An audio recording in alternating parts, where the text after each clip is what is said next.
Chapter 2. The Consequences of Love. David had always been fascinated by Emma's intensity. He knew there was something dark lurking beneath the surface, something that both frightened and intrigued him. But he couldn't help feeling drawn to her, like a moth to a flame.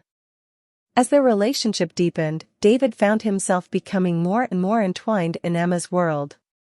He helped her dispose of bodies, clean up crime scenes, and cover their tracks. It was dangerous work, but he did it willingly, knowing that he would do anything to protect the woman he loved.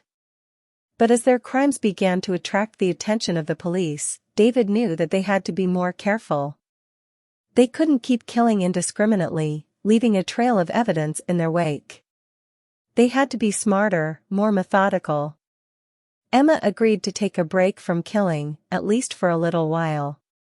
She knew that David was right, that they couldn't keep going at the pace they had been.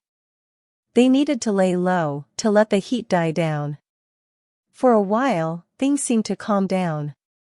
They went on dates, took long walks, and talked about their dreams for the future. Emma had never felt so happy, so content. She knew that she had found someone special in David, someone who understood her in a way that no one else ever could. But their happiness was short-lived. One night, as they were walking home from a movie, they were ambushed by a group of men. David tried to fight back, but he was outnumbered. Emma watched in horror as they beat him mercilessly, leaving him lying on the ground, broken and bleeding. She knew that she couldn't call an ambulance, that it would lead the police straight to them. So she did the only thing she could think of. She carried David to a nearby alley, where she tended to his wounds as best she could. She knew that if they stayed there too long, they would be found, so she had to act fast. With a heavy heart, Emma gathered their belongings and fled the city, leaving everything they had ever known behind. They moved from town to town, never staying in one place for too long. Emma was haunted by the memory of that night, of the fear in David's eyes as he lay dying. She knew that she could never let anything like that happen again, that she had to protect him at all costs. But as they moved from place to place, Emma began to notice a change in David. He was quieter now, more withdrawn. He seemed to be carrying a weight on his shoulders, something that he couldn't shake off. Emma tried to talk to him about it, but he always brushed her off, saying that he was fine. One night, as they were lying in bed, Emma couldn't take it anymore. She rolled over and looked at him, her heart heavy with worry.